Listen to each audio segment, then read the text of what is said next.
Good morning, everybody. So I noticed a common error in the homework, so I wanted to discuss it briefly. Let's begin with a sum like this. Say, or let's do 1 over n. So this notation means sum of 5 terms, and so it's some number. So little n here is a dummy index. It doesn't have a particular value, it has a range of values, indicating that there's a series of terms to be added together. Right? So I cannot take the derivative of this with respect to little n. Does that make sense? Because n is equal to 1, 2, 3, 4, 5. If I take the derivative with respect to little n, you're taking the derivative with respect to 1 or 2, 3. It doesn't make any sense to talk about the derivative of this with respect to little n. Likewise, if I have an integral, something like some function of k, minus infinity to plus infinity, this is a sum. A lot of terms where k is a dummy index, a dummy variable of integration that ranges from minus infinity to plus infinity. I can't take the derivative of this with respect to k. Right? Does that make sense? Can you see why? Yeah. It's because, like you say, k is changing, or It's like this. It's defined exactly like this. K is a dummy index, so it's phi of minus infinity plus phi of just a little bit above minus infinity, right? All the way through 0 out to plus infinity. So k is a dummy variable. It's a variable of integration. For a definite interval, I can't take the derivative of this with respect to k. If it's an indefinite interval, and I can take the derivative of this with respect to k. What would be the derivative of this with respect to k? It's phi k, right? Because this is a function whose derivative is phi. It's the argument. Right. So does that make sense? So this was occurring in the homework. I saw things where people were trying to take derivatives of an integral like this. Not this exactly, but the same idea. It's a definite integral. So k represents a range of values. This is not a function. This is a number. K has gone away. Right? This is the area under the curve, phi of k. And there's no k left to take a derivative of. It's an area. Likewise, if, by the way, some people thought phi of k was that this meant k times phi. This was phi was in the superposition interval. We had a superposition. Phi of k represents the amplitude for each value of k. And they thought that this was the same as k times phi. It's not. It's a function of k. So I don't know how to do this integral. For example, this integral. I don't know how to do it in general because I don't know what this function is. Yeah. But there is some integral. If it's an integrable function, this will integrate to some function of x. Right? This is a function of x, because x is the variable inside here that can be changed. And so the integral here depends on x. And so this is a function of x. I could take derivatives with respect to x. I could take derivative of this, for example, with respect to x.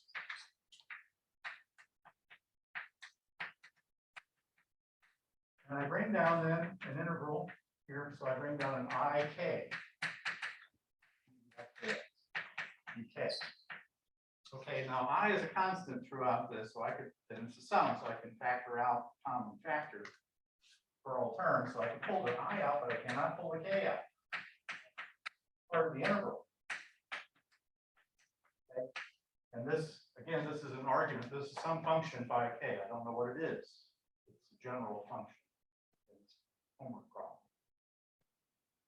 Okay, so now I have a different integral to do because I have an extra power of k here inside the integrand. right? So the derivative of x shows up as an extra power k inside the interval. I can't take k out. And there was a similar one where we had a derivative with respect to t. Plane wave. Omega here is implicitly a function of k. So when I take the time derivative here, I get minus I 5k. Omega is a function of k. So I can't pull this out of the integral because I don't know unless I specify what, well, even if I specify what this function is, it's still an integral left to be done. I can't pull omega out, right? So go back and study the solution for that homework. This was the first homework from this chapter, which had to do with that general solution of the free particle Schrodinger equation. We're going to demonstrate that it is also a solution of the free particle Schrodinger equation. Okay, so be careful of when you're manipulating these things, that you're not just pushing symbols around, not thinking about what you're doing. These things have meaning. You can't arbitrarily pull things out of integrals unless they're constants, for example. Okay, one other thing before we get started.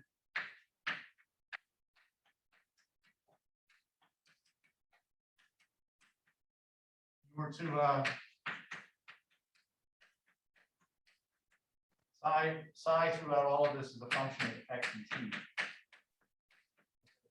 Where I write psi, I should remind myself that it's a function of x and t. We're to identify terms, and there was some confusion over these. I is simple enough. H bar is constant. What is this mass?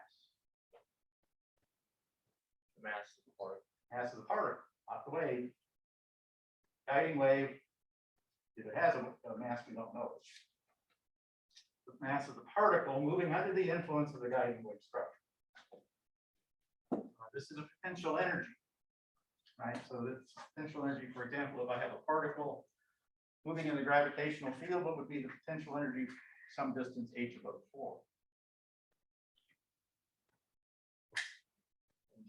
Mgh. So if I use x instead of h, this would be mgx.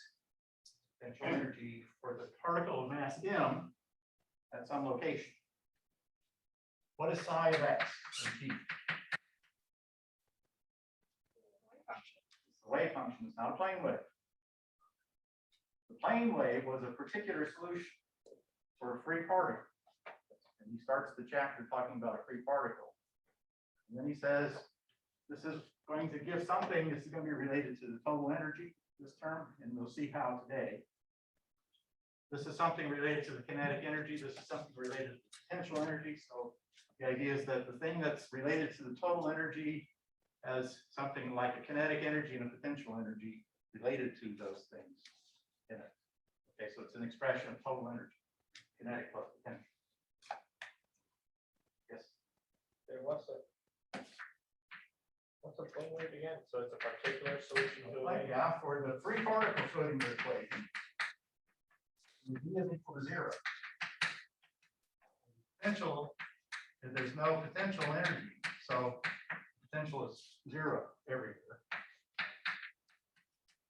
The free particle. This is what he started with. And this has plane wave solutions. But these are a particular kind of solution. Omega had to satisfy a dispersion relation. It has to be related to K. This is a plane wave. But there are lots of solutions for free particles. This is just one. Another one was to take a superposition of plane waves. So this is a superposition of plane waves. Lots of different wave numbers. Each one has an associated frequency. So omega here is implicitly a function of K.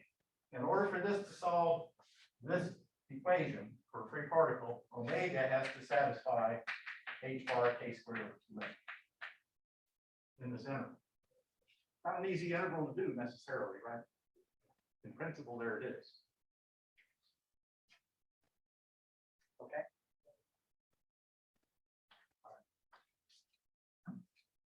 This is also called probability amplitude. More commonly wave function, but probability amplitude is okay. The complex square of this is the probability density.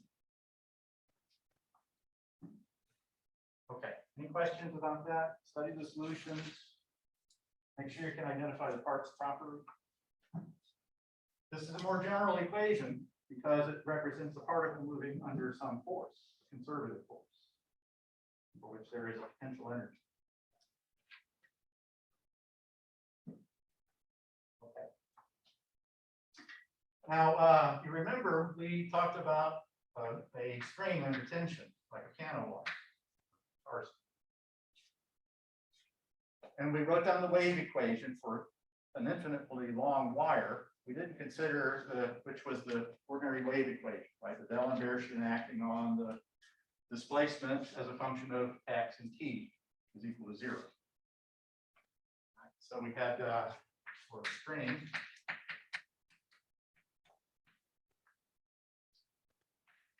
this operator acting on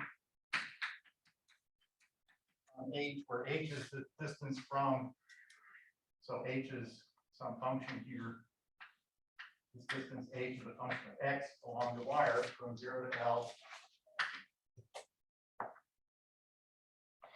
And so we have an additional condition because we have a finite wire that the deflection at the ends is 0. We clamp the ends. So we have additionally that the left end is fixed at 0 always, and the right end is fixed at 0. So now we have a little bit different problem than what we had looked at before. We have the wave equation, but we have boundary conditions, or end conditions in this case. And the boundary is very simple. The wire is fixed at the ends, so it's an end condition. Okay, so looking at this, you know that, I think it's not hard for you to see that there are various different solutions for this wave equation. And I'll write them down. They all take the form of sine 2x over L, I think. Let's see.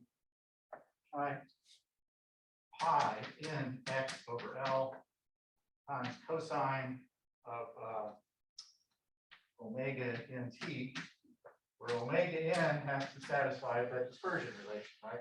You can see k is in here. K is equal to pi n over L. And then omega has to satisfy the relation that we wrote down for wait for the string equation, the dispersion relation. The frequency is just proportional to the wave length. So this will solve this differential equation. It also matches the ends because h at each end will be 0 if little n here is an integer. So little n is equal 1, 2, 3, 4.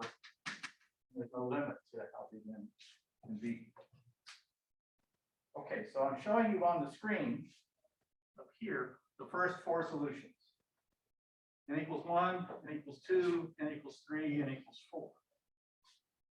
And as you go up with little n, you get more nodes. For n equals 1, it's 0 only on the endpoints. For n equals 2, there's a node right in the center. N equals 3, there's 2 nodes inside in addition to the endpoint. And n equals 4, there's 3 nodes. You see how it goes? And I'm going to animate these solutions for you, so you can see what they look like.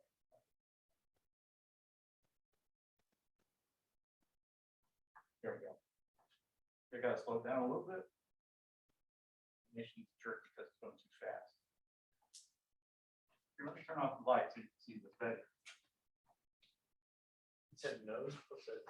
The node is a 0 for the string doesn't deflect at that point. Here's a node. String never moves. It stays with 0 deflection in that mode. And the frequencies of these modes are increasing within here because Kn is pi n over L. And the frequency is proportional to that, so the frequency is proportional to n. So there's a base frequency. This is double that, this is triple that, this is quadruple that. The frequency spectrum of a string. If you just pluck a guitar string or hit a piano string, you'll get a mixture of all these modes. So when you listen to a guitar or a piano, you hear actually not just one frequency, but a mix of frequencies, and that's what gives each instrument its characteristic sound. It's the mixture of frequencies that come out. If you listen to a pure mode, pure sound, it sounds kind of bare.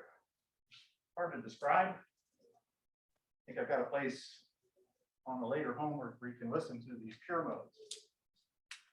So each of these is called a pure mode or a normal mode. Same terminology. They mean the same thing, pure mode or normal mode.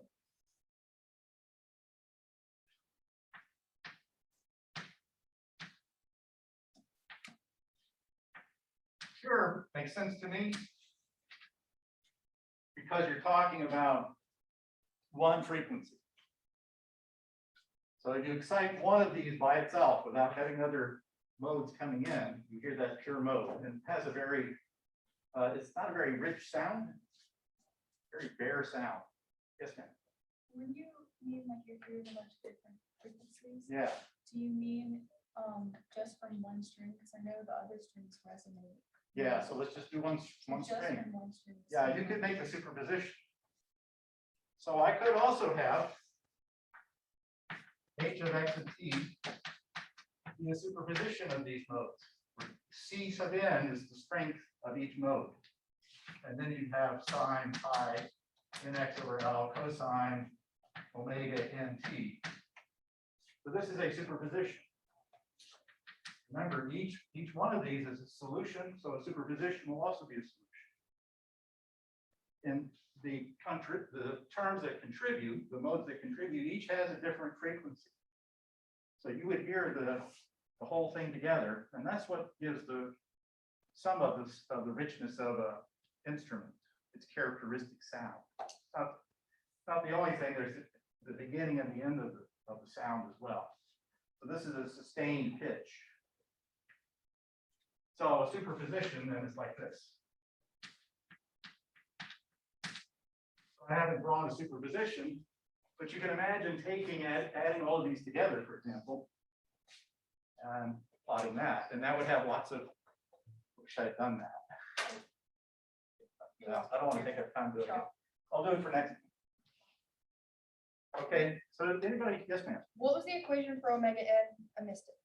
Well, it's the dispersion relation for a string for that solves this equation. You substitute each of these terms into the equation, that gives you a fixed relation between omega and k. So this is kc, k in this case is pi c over L times n. So you can see the spectrum of frequencies goes n equals 1, n equals 2, n equals 3.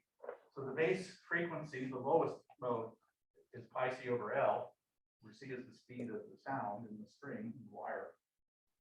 So the next is going to be double that, the next is going to be triple that. So you'll have a very simple spectrum. Base frequency, double, triple, quadruple. So that's what will happen. Does anybody play guitar? Can you play a harmonic? Good. It's hard to play some guitarists can play an entire tune using harmonics. Yeah, does anybody have it on? Do you have it with you? Can you bring it to class? I'd like to have a demonstration of playing a harmonic. So a guitarist can, by controlling where you excite the string, you pluck, can excite, say, just this note. That's double the frequency, which is an octave above the bass frequency. So when you're tuning the guitar, you're just playing the string regularly, that's the bass frequency mostly that you hear. There's some higher pitches too, but it's mostly the bass frequency. But if you do it just right, you excite it just right, this mode has not been excited, you got this one as the lowest frequency. And it sounds different. Harmonic. So that'd be great if somebody could bring a guitar and demonstrate the sound of just the string in the bass mode and then the first harmonic. So these are called harmonics, second harmonic, third harmonic. These are octaves above. On a piano, it's just an octave. So you play a low note, and the next octave up, the next octave up, the next octave up. These frequencies are in that proportion to the bass frequency. Okay. So the important thing here is pure modes, normal modes. So notice this one. Let's go to this one. The parts are now moving all in the same direction. Some are going up, some are going down. But they're all moving at the same frequency. The frequency of motion, let's take a bit of string right here. It goes up, down, up, down, up, down. The frequency here is the same. The frequency here is the same, but the frequency of this mode is different than the frequency of other modes. So what's characteristic of a pure mode is that every bit of wire has the same frequency. And so we're going to be looking at pure modes. Pure modes have a big significance in the physics of what's going to be happening in the system. Yes? Isn't frequency a function of like the angular frequency as well? It's the same thing. That's the angular frequency. Isn't that changing based off of n? Yeah, that's the point. This is n equals 1, n equals 2, n equals 3, n equals 4. For n equals 4, all parts of the string are moving at the same frequency. Okay, which is different than all the parts how they're moving in this. If I mix them together, all the parts will have different frequencies now. They're all going to be moving in different ways. The pure mode, everybody moves at the same frequency. That's pure mode. Does that make sense? So we're going to be studying pure modes. Pure modes have a big significance. I'll give you a little preview. We're going to solve the Schrodinger equation for the hydrogen atom. And from that, we're going to look at pure modes for the hydrogen atom. Anybody have a guess? What is the significance of the pure modes of the hydrogen atom? We take that where it's everything's going to get the same frequency, yeah, for different colors or emission. Different mode. And the frequency differences will relate to the colors. That's correct. Okay, so what is a pure mode? Yeah, the energy levels are the orbitals, right? What we learned in chemistry class. The 1s is the lowest, 2s to 2p are above that, 3s, 3p, 3d. You're going to have a spectrum. It's more complicated than this because it's three-dimensional. It's not one-dimensional. But that's what we're going to be working towards, is looking at the pure modes of the Schrodinger equation. Remembering that I can take the pure modes and superimpose them and make more complex modes. These are not pure modes. This is not a pure mode. This is a superposition of pure modes. Okay, so that's what we're going to start on. We're going to look at some simple cases and look at solutions to the Schrodinger equation for some simple cases. Just to begin with, one-dimensional.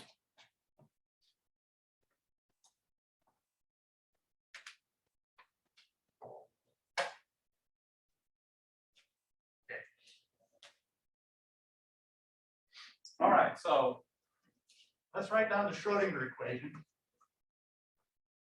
for a free particle. Let's do that one first.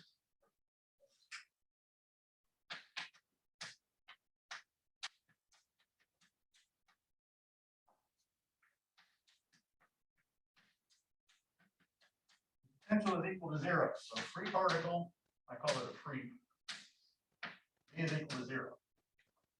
So the particle just slides along, doesn't go uphill or downhill. So the potential term vanishes. Okay, now I'm going to specify, I want to look for a pure mode solution, not the general solution, but a particular kind of solution, pure mode. And so mathematically, I'm going to say that the wave function, all parts of the wave function move with the same frequency.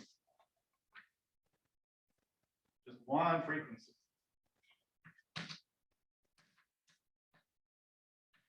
Everybody moves with the same frequency. That's what I mean by a pure mode. Okay, so let's substitute this into the Schrodinger equation for a free particle.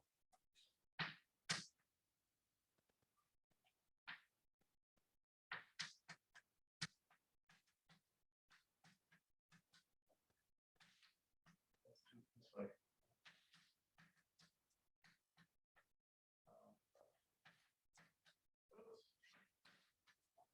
Math. Then side 2.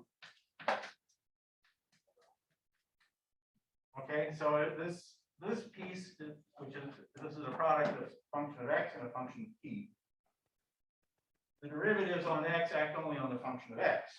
So the exponential in time just passes through the derivative. So I can pull it over here. Pass the derivatives. And this one has a time derivative, doesn't act on the x part, it acts only on the time part. And so I take one derivative, I get a negative I omega, which cancels with this I, so I just get an h bar omega here. Okay, and now I can, the left-hand side and the right-hand side, remember, are functions of time and x and t. They must match each other. Well, the time dependence is the same everywhere, so I can just factor that out. It's common to both sides. So now, and also remember, this suggestion from the early quantum experiments, the frequency is related to the energy. So here is another form of the Schrodinger equation.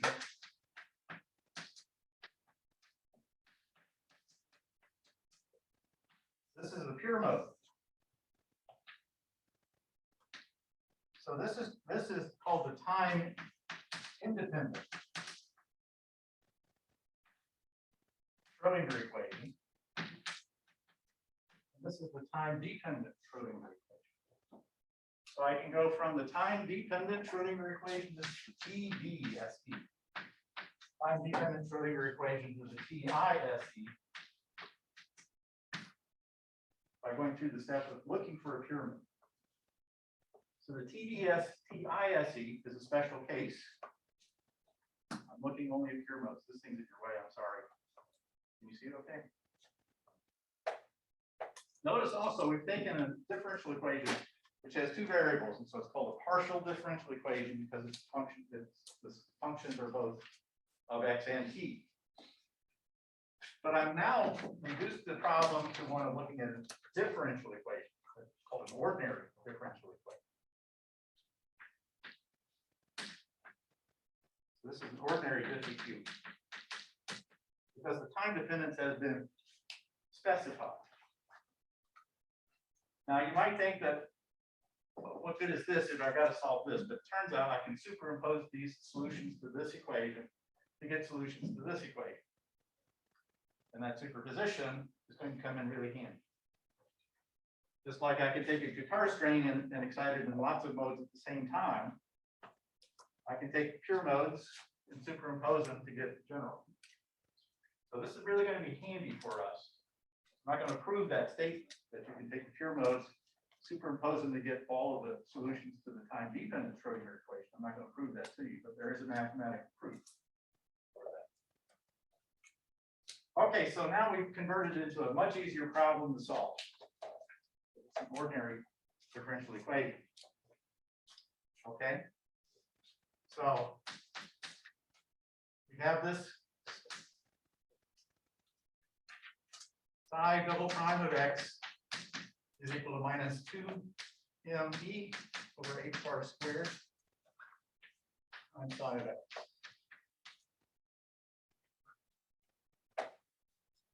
Can you see what the solution is going to be?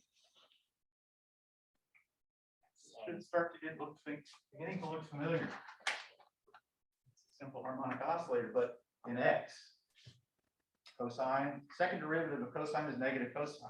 Second derivative of sine is negative sine. Right? Second derivative of some function is proportional to itself. We also looked at complex solutions. What would be a complex solution that would work here? Eat the IX, right? Yeah, e to the I kx. Let's try this. See if it works. Okay, so the second derivative of this is what?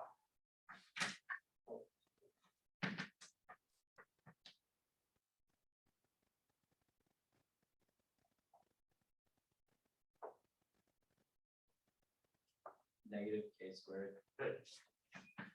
Times e to the I kx. Okay, by trying this now, I've converted the differential equation into an algebraic equation. Yeah, because we have minus k squared over here. And we have minus 2me over h bar squared over here. Exponential. These two sides can match have to match for all x. We could rewrite this as 2me over h bar squared minus k squared e to the I kx. This can be 0. This can be 0. Only if the thing inside the parentheses is 0. So solve for e.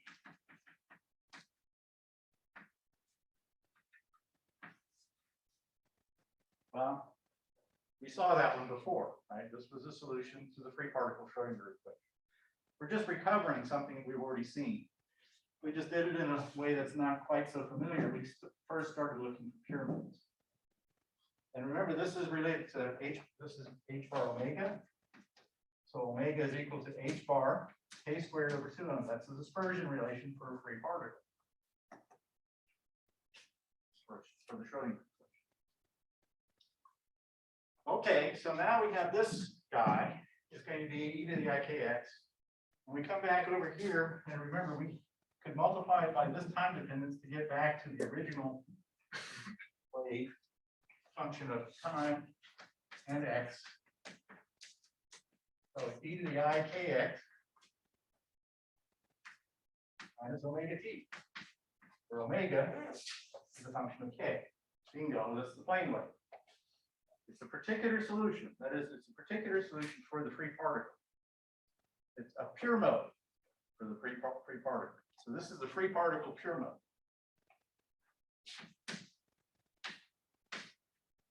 So that's a plane wave. And then we said we could superimpose solutions. I said without proof, I could superimpose solutions of this equation to get the general one, but that's what you did in your homework. So how do I do a general superposition? I integrate over values of k. Each plane wave has some strength associated with it, which is 5k. Tells me how much of that pure mode is present in the superposition. Omega here, remember, is a function of k. So I integrate all of them together like this. That's the superposition solution. It's some homework. This is familiar ground, except we went through this pure mode and the time independent Schrodinger equation to get it. That's what's new here. You get to the same place we did before. Yeah. How'd you go from the time independent to time dependent? So I took, this was the solution to the time independent Schrodinger equation. But it had a particular time dependence, right? E to the minus I omega t. Multiply this, the time independent solution, by this pure mode, frequency dependence. One frequency, which is related specifically to the value of k, to match the dispersion relation. It makes it a solution to the Schrodinger equation. And that's what I get here. This is still a pure mode. But it's writing out the time dependence of the pure mode along with the spatial dependence.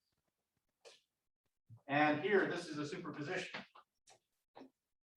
I can remember if I have two solutions to the Schrodinger equation, I can add them together in some way and get another solution. In fact, I can do an infinite number of plane waves added together to be another solution. In fact, what I'm not going to prove to you is that this is the general solution to this problem. There are no other solutions. There are no solutions that I can't represent this way. And that's the strength of using the pure modes. I can actually solve the time-dependent problem by first solving the time-independent problem for the pure modes, and then superimpose the pure modes to get the full solution. It's fantastic. Makes it so much easier. Yes, sir. And when you talk about the superposition, is that kind of like you were explaining with the graphs, how like you can stack them on top of one another? Yeah, you can weight each one by a different strength. Say I've got 50% in the base frequency, and then 10% and 10% and 30%. And the other modes, for example. And is that tying back to the Gaussian? Ah, okay, so the Gaussian will be another, the Gaussian is not a pure mode. We're going to have a Gaussian-like solution to the Schrodinger free particle wave equation. It's not a pure mode. It consists of a lot of different frequencies. So you'll see that comes from. Yes, sir. With the time dependent equaling the time independent times that E function right there. The complex. Yeah, complex, yeah. Right. How did you obtain that? I guessed it. Oh, that was a guess. This is a guess. Great guess. Can I find solutions to this equation of this form? This is a guess. Remember the guess and check. Let's substitute it in. Okay, it works. It matches the time dependence, but only if the spatial dependence works also. Well, here we derive the solution for the spatial problem.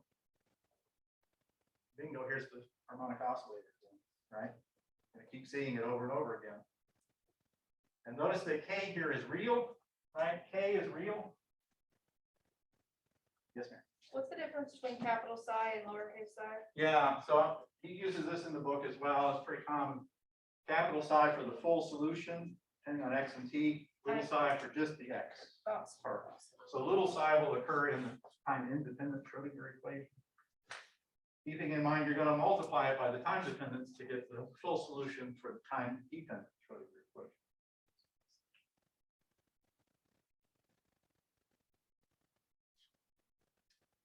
Okay, so far? Okay, so now we're going to do a more interesting problem, because letting electrons run around freely, well, it's not very interesting because it's when electrons get inside a hydrogen atom, form a hydrogen atom, proton and some fauna, that's when it gets interesting. But that one's too hard for us because it's three-dimensional. We're going to start off just doing a bunch of one-dimensional problems. It's the same thing over and over. We'll specify a potential. We'll assume a pure mode. So we'll get to the time-independent Schrodinger equation for a pure mode. And then we'll solve it, differential equation. So once we've written down the Schrodinger equation, everything else is determined. So the Schrodinger equation is it for quantum mechanics, the whole thing. So it's like Newton's law. It's the equivalent. So instead of doing Newton's law for the hydrogen atom, we're doing the Schrodinger equation. So this becomes everything. And so what we want to do is extract information about the hydrogen atom or from something else, other problems, from the wave function and the frequency spectrum. Notice for the piano wire, we had discrete frequencies. For a free particle, any value of K will work. There's nothing discrete about it. I have a full spectrum of energy for a free particle. K can be anything. Real, any real number. Remember, K is a real number, so what kind of solution do I have? Is it exponentially growing and decaying or oscillating? It's an oscillatory solution. So the real part is cosine, imaginary part is sine. Back to the cosine and sine parts combined into the same compact notation. They're both present. Okay, can I erase?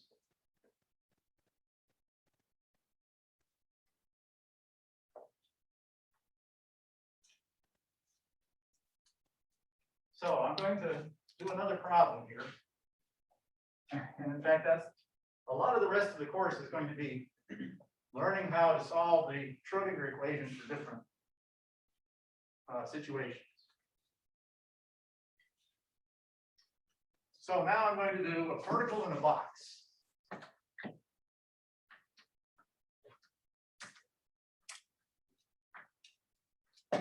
going to do it in one dimension. This is going to be a lot like the string. How do I modify this? Well, I have some potential energy, the time-dependent Schrodinger equation. This is the general time-dependent Schrodinger equation. And for the, I'm specifying for the box, the potential energy goes to infinity outside the box. So there, V is equal to 0 inside, and V equals infinity outside on either side.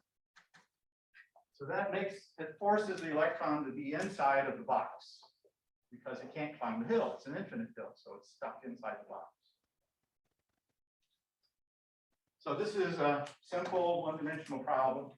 We're going to learn a lot from this example. Okay, so d of x is equal to 0 inside, so I'll write down this equation a little differently now. Looks like a free particle.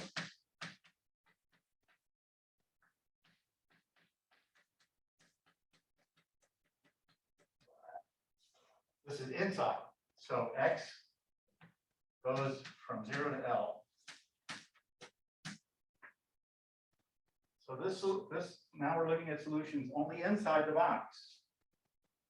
For the free particle, it was everywhere. Now we're going to confine the electron to the inside of the box. Inside the box, it's free. It's not completely free because it has to be inside. Okay, so now we're going to require that the wave function vanishes at each end.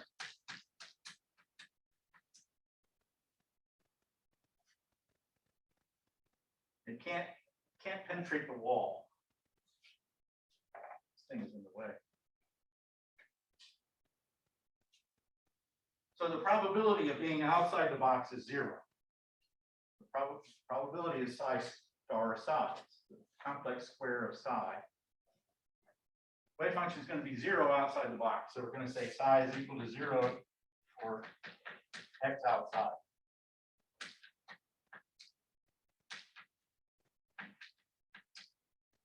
So to form a solution of the differential equation, I have to also force the wave function to be 0 on the ends.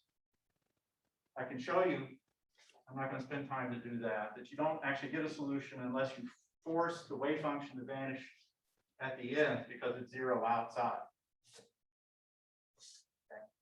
In fact, you'll see that later, why I can force that condition. Yep, everybody's prairie dogging here. Trying to find that word. I'm gonna move over here. Is there any way to spin that screen? Might be. Let's see.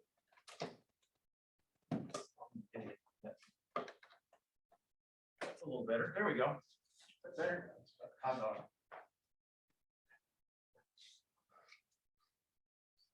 Okay, so what's the first step? You've got the time-dependent Schrodinger equation. I want to follow the same path that I just did for free particles. Yeah. And what's the assumption that goes from one to the other? V. Say again. We need V. Yeah, V is 0 inside the box. What's the assumption that goes from the time dependent to the time independent? You look for a particular kind of solution. Symmetry. It's separable, but you're using terminology I didn't introduce. So what, in terms of what I said, pure mode. Separable doesn't have much physical significance to me. Pure mode has a lot. Everybody's moving at the same frequency. That's a pure mode. Does that make sense? He's using the mathematical, or even physicists use this terminology. We're separating the function of two variables into a product of functions of one variable. Called separation. So it's separable. We're looking for separable solutions. But I like this terminology better because it has more physical significance than separable solution is one, in this case, time dependence is really simple. It will be just a pure mode. Okay, so we look for pure mode solution.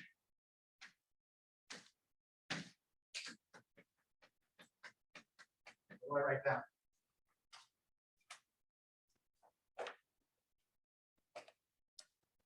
Would not be the equation that the time of the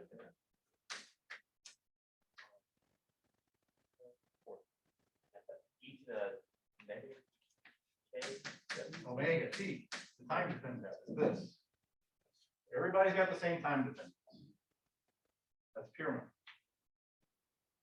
Okay, and we go and substitute this into this equation. This is the same thing, and we just did it. It's not any different here so far, right? So we now have, and omega is related to the energy. So we get E times psi of x is minus h bar squared over 2m psi double time of x. Hey, it's the same equation. But there's a difference.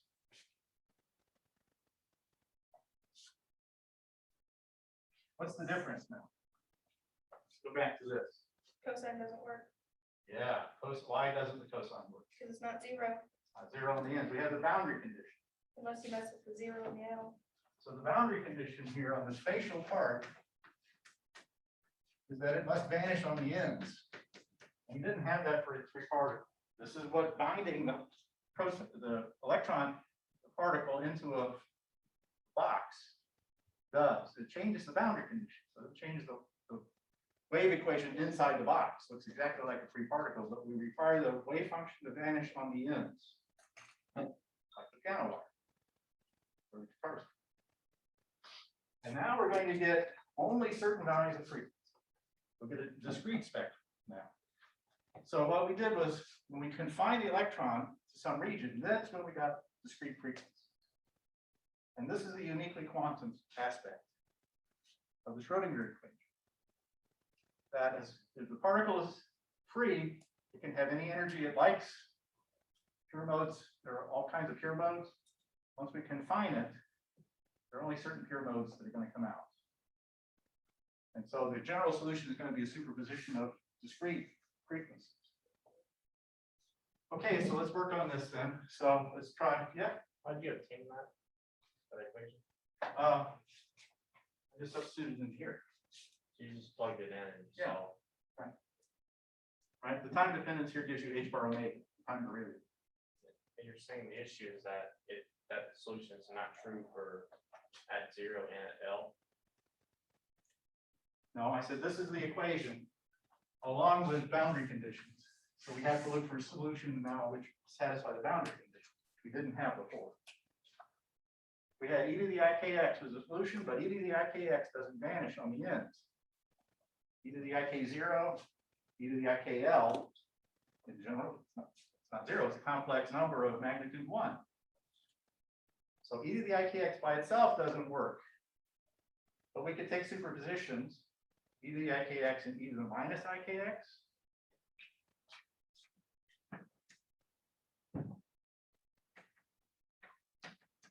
That's one choice, or e to the ikx minus e to the minus ikx. We can take superposition of these to try to match the boundary condition. What is this?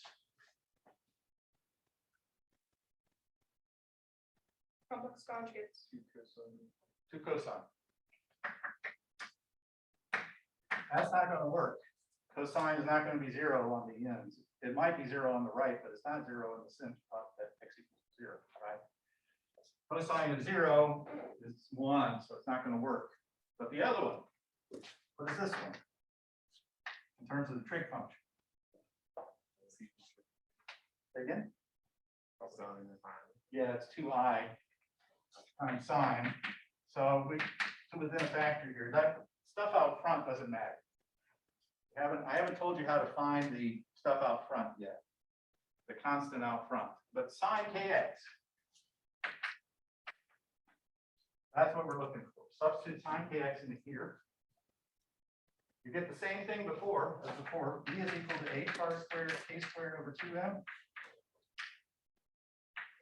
Or the frequency is h bar k squared over 2m. Looks like a free particle so far, except not every sine kx will work. It works at the left, but it doesn't work at the right. We need to have only values of k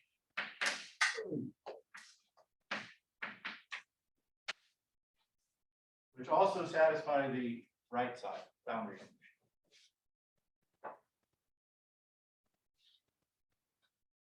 Okay, so what does KL have to be for the sine of it to be 0? Right, n pi, multiple of pi.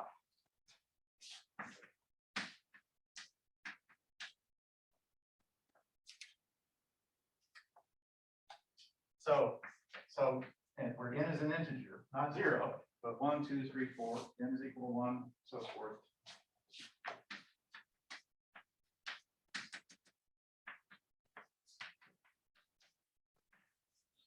The wave number is a multiple of pi over L.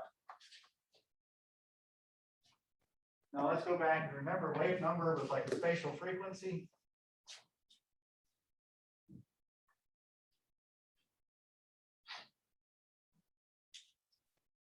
K sub n is equal to 2 pi over lambda, so there's a wavelength for each mode.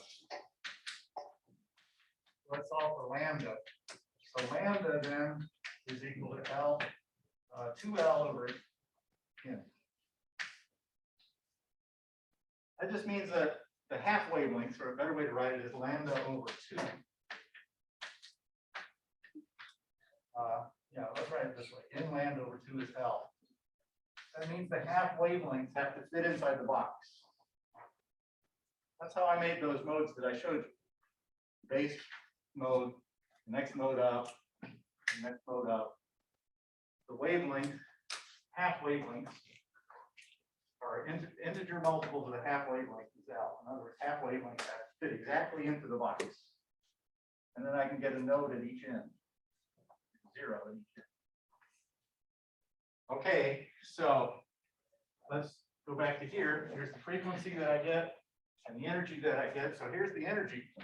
It's going for the pure mode. It's going to depend on the mode.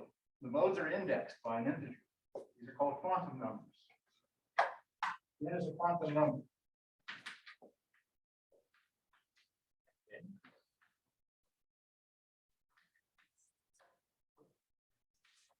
N is a quantum number. In one dimension, there's one quantum number. We'll find out there's just as many quantum numbers as dimensionality in the problem. Almost. Okay, so the energy levels then for the particle in the box. H bar squared over 2m times k squared.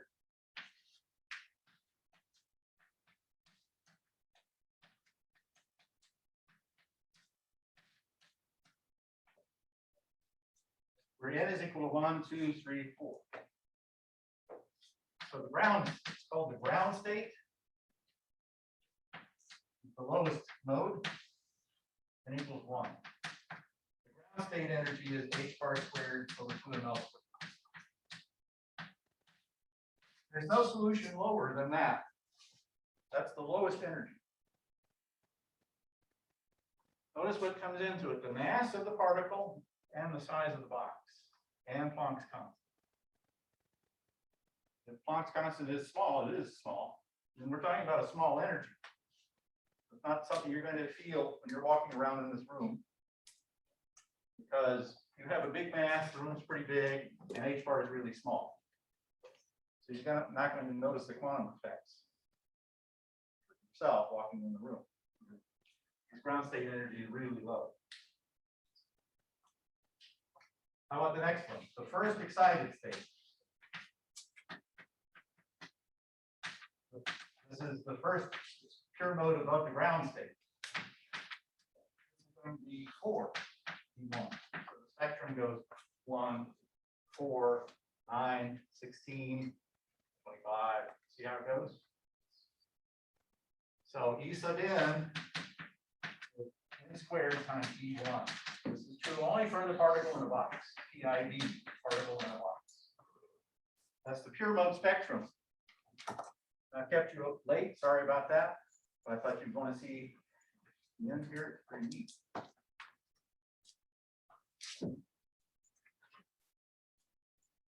So we're finally discovering that what the Schrodinger equation is giving us. We're starting to get a glimpse of what's going on. Because the pure mode spectrum is 3 dimensions. What we're looking for in hydrogen.